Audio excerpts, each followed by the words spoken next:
In an ever-evolving digital landscape, for your business to thrive, you must adapt or die. Welcome to Marketing in the Age of AI, the podcast helping you harness the power of AI and marketing tools to revitalize and grow your business. And now here's your host, marketing expert and author of Authentic Marketing in the Age of AI, Emanuel Rose.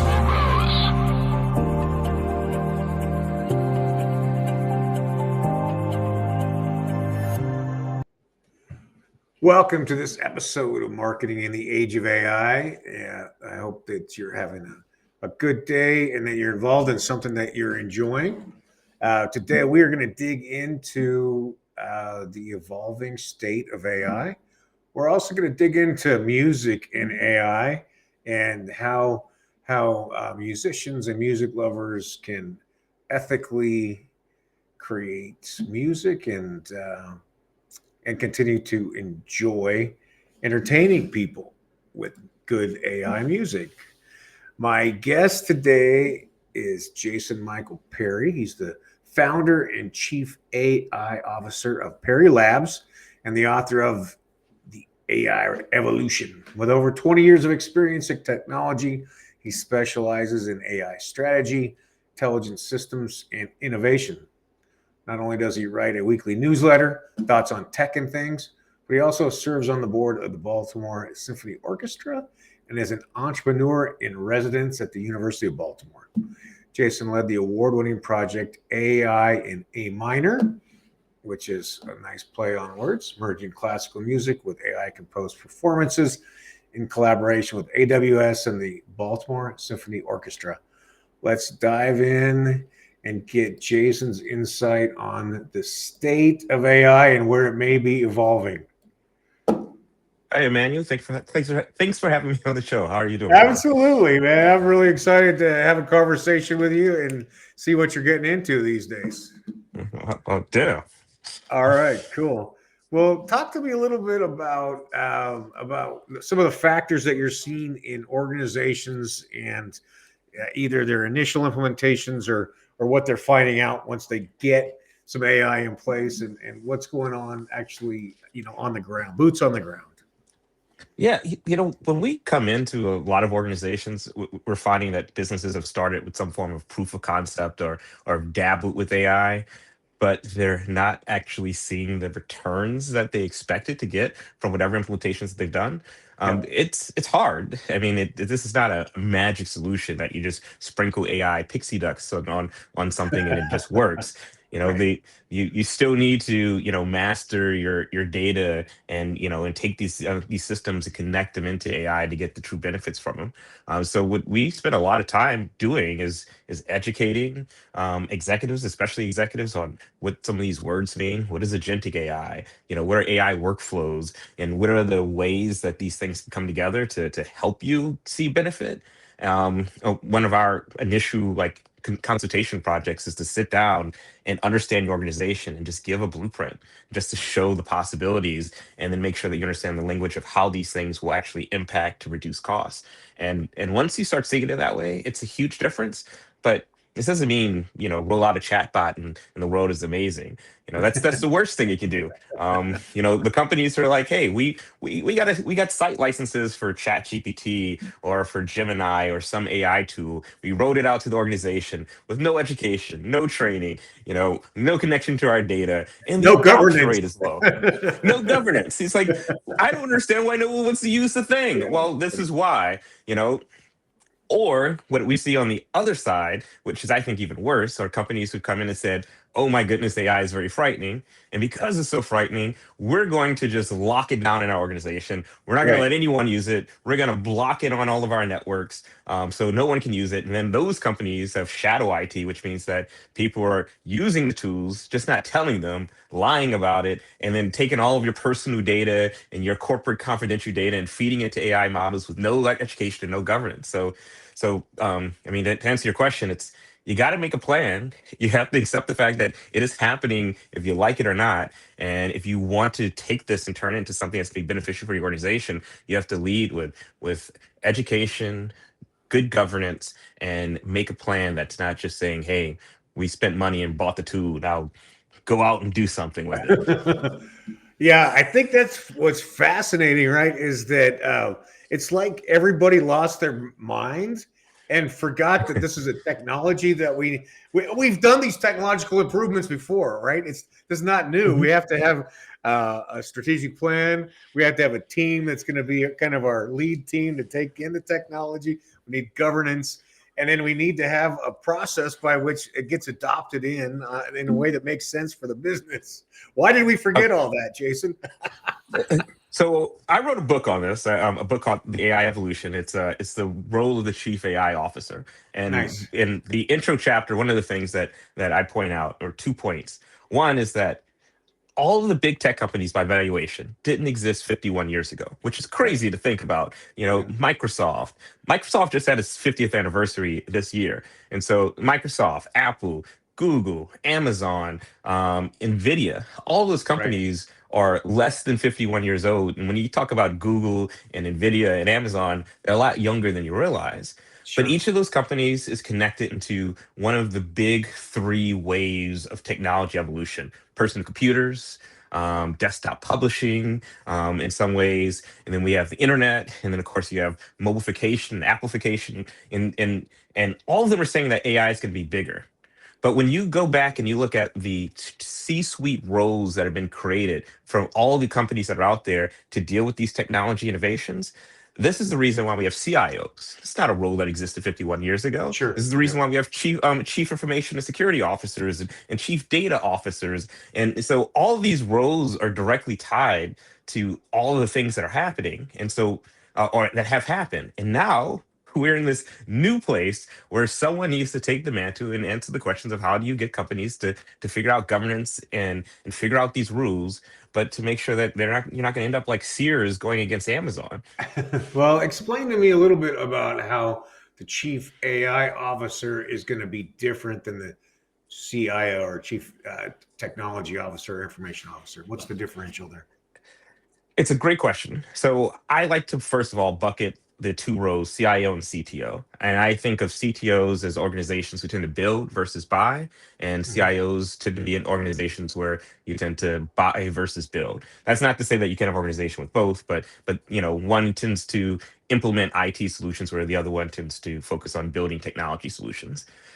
Tech and software are incredibly important as part of AI, but that is a small piece of it. AI is about data and data science, engineering. Yep. AI is a lot around change management as Yep. well as around in addition to change management, it's also about understanding your SOPs, your standard operating procedures.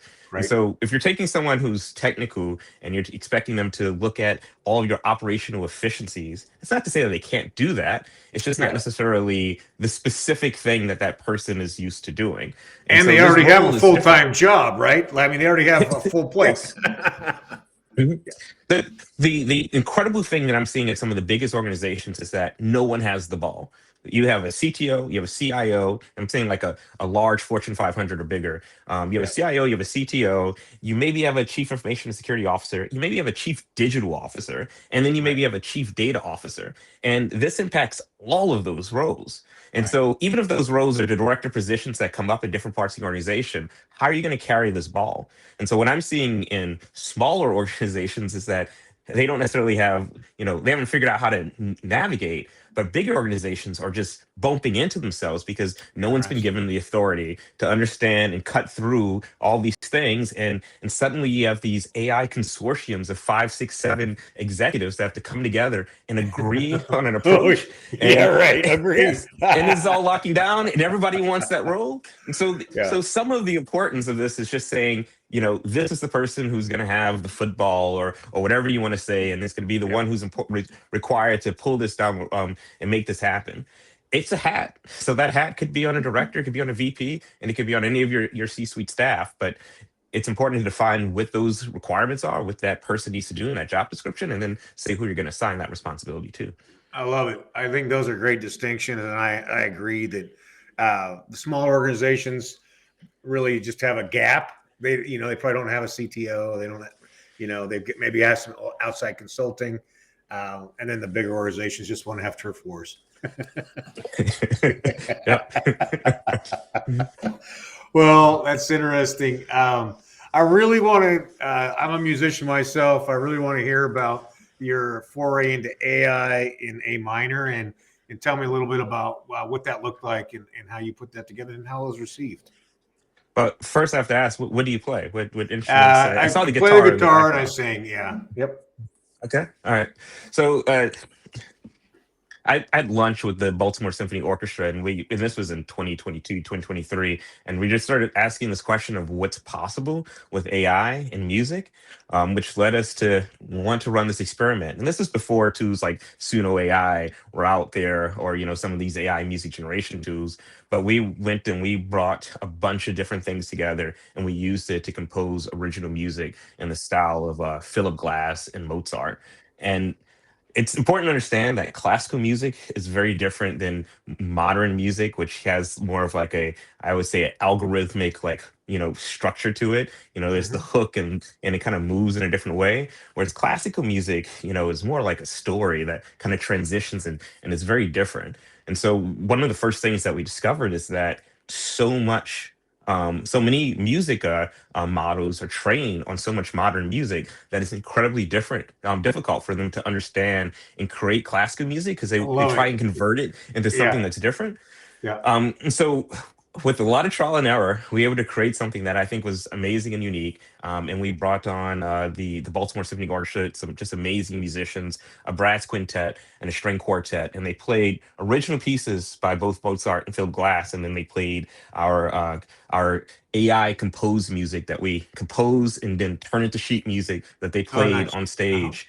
And then afterwards, we did a panel conversation where we had an opportunity to talk to the musicians who played this music, Love it. and it was so interesting to hear their feelings about it. And one of the things is that it's like specifically talking about Mozart, or like the buildup that happens in Philip Glass's music, is that Yep. it was obvious that it was mimicking but not understanding. And I Isn't think that's that the same thing that amazing? you hear. Yeah, Yeah. it's like Yeah. what you hear about art, about from writers. It's like it's Sure. mimicking me, but it doesn't understand me. And Yep. and it got into this question of like the soul behind the music. Like, what does it really mean? And it's like this was something that did sound like Mozart, but it wasn't Mozart. There was something that just didn't feel like it connected. And for Yeah. these folks who played music, for a very long time, it was just for them. It's like there was something that was missing. Uh-huh. And I still find it was just an amazing experience to go through, and I would love to do something like that again. I would love. Did you do some surveys with the people listening also? I mean, was there a corollary to the listeners about that and the feeling? We took questions. Yeah. We took questions from people who were in the audience. There was like 500 plus people who attended this event, and the line was so long that we could only make it through like 5 or 6 questions because everyone had Right. had thoughts. But talking to people that, I mean, again, this was early on in the AI days. This is when we're still talking about AI getting fingers right, and images, Yeah. Right. things have changed. And what you can do now is a lot better than what it was then. I always say this is the Sure. worst AI you're ever going to use. But Right. at the time, for what it was then, it was one of those things where it was that uncanny valley. I think for the people who are listening, there was something that felt off, but Uh-huh. they couldn't quite put their finger on what it was or why it didn't feel right. Interesting. Um, mhm. Yeah. So it is interesting that even on an emotional level through music, we can get that gap like you're talking about in writing or in video or even the visuals that we see, right? We're not seeing Yeah. six fingers anymore, but you can still see slightly things are out of sequence for what the human brain can do. One of the first problems that we ran into when we were composing music was that the music created by AI, in some cases that it would play for us, was unplayable in some cases by Oh humans. yeah. Just like Right. the notes it would go up to and then come down, and like it Right. would do things that like you could do with a computer, but like a human trying to be like, wait, you want me to do what? Like Right. that just doesn't happen. And Yeah. so you kind of like, and I think those are the things that you don't necessarily know, but you understand and expect certain things that are possible, especially if you have a music a ear for music. and Yep. and there's these things that are like, well, that's just, there's something weird about that. Yeah. Um, But like you're saying, over the course of, let's say you were to do one performance like that a year for the next 5 years, by year six, 90% of that would be ironed out, I would imagine. Don't you think? I think so. I have a weird view here. Whenever someone asks me about like my thoughts on AI generated music, I look at Justin Bieber, which I'm sure is not where you thought I was going to go, but but Justin Bieber, I think, is a perfect example of a YouTube generation where Yep. music can be created and distributed without needing the cost of studios and and gold press CDs or LPs or it was a point where there was a huge transition and now we're at streaming, and I think that this is another point where it's easier than ever to take your screenplay and potentially turn it into something that's interesting, or to record music and create something without necessarily having a full band to play behind you. And Yep. there are positives and negatives that come from that. It's I like to say AI is the great equalizer. But what I am interested to see is in a world where anyone can create music from a prompt, there's something that's going to be unique that stands out. There's something that you're still going to find that is interesting. And one of the things that I hear from a lot of like my kids and Gen Z folks is that there's more of a want to see something that's more authentic, to go to concerts, to go to Right. shows, Be around to people. feel like Yeah. it's possible. Yes, because it's like, it's all AI. I need to go and see a play. I need to Thank go see God. something where I can tell that it's human. And so Yeah. I wonder if this creates, an interesting like resurgence of things that where old is new again in a way that only could happen because, or maybe not only, but is happening because it's fueled by AI. Yeah, I think that's an interesting point. And my hope for humanity is that we use this magic kernel that we have in order to gain some time back and have time for this second experience, the second renaissance, where we have time to play and write music and write poetry and paint and tell stories again the way that they did a few hundred years ago.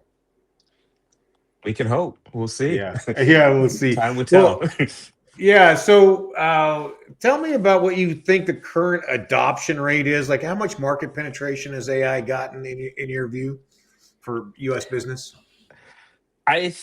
There is a lot of reports that I've read out there that say that the actual use of AI is somewhere around 20 to 26%. Uh-huh. I think it's 26% is a more specific number from a recent survey.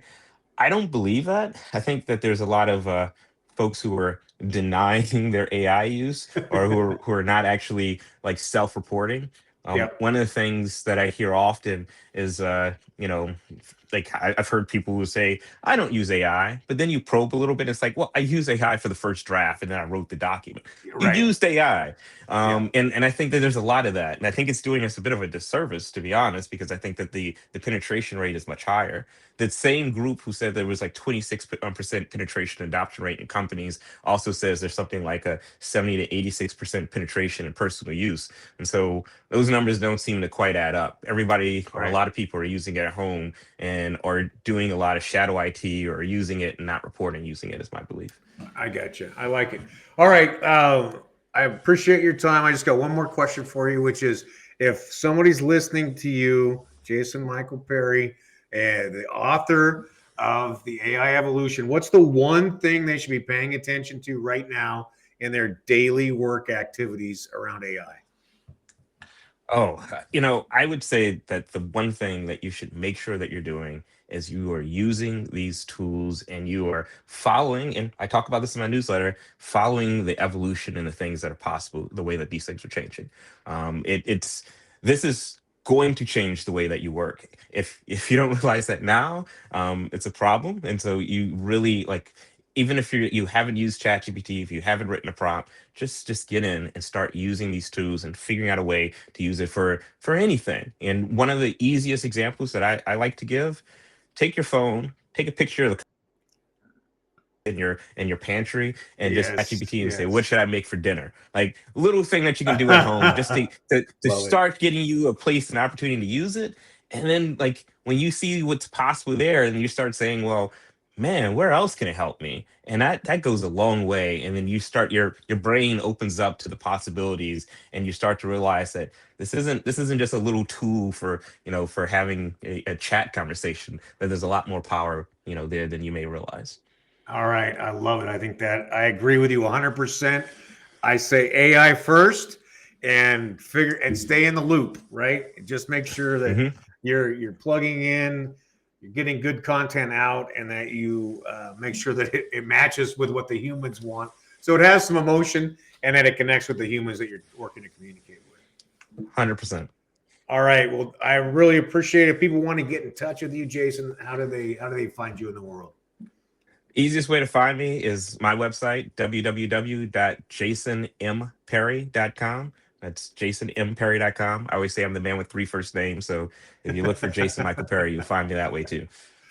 All right. Well, I really appreciate your time. I'm grateful for your insight today, and I hope that I can reach out and have you on the show again in a few months and see what's changed in the world. I look forward to it. Thank you for having me. All right. Thank you very much. Have a great day, Jason. Well, there you have it. I love that little bit, which is to take a picture of your fridge and your pantry and ask chat what you should make for dinner and how to do it. Um, I hope you found value in the conversation I had with Jason today. Hope you reach out and get his book. Also, hope that you take some time to find an AI tool or build a custom GPT that can save you some time out of your work week. And with that time, you continue to upskill, that you spend it with your friends and family, and that you get outside into nature, away from the screens, and become more fully human so that we can relive this renaissance that we're building into. It's Emanuel Rose, Marketing in the Age of AI. In an ever-evolving digital landscape, for your business to thrive, you must adapt or die. Welcome to Marketing in the Age of AI, the podcast helping you harness the power of. Thanks for listening to Marketing in the Age of AI. Be sure to subscribe wherever you heard this podcast so you never miss a future episode. Your copy of Authentic Marketing in the Age of AI is available at Amazon.com or EmanuelRose.com. You can also connect with Emanuel on LinkedIn. Thanks again for listening, and we'll see you next time.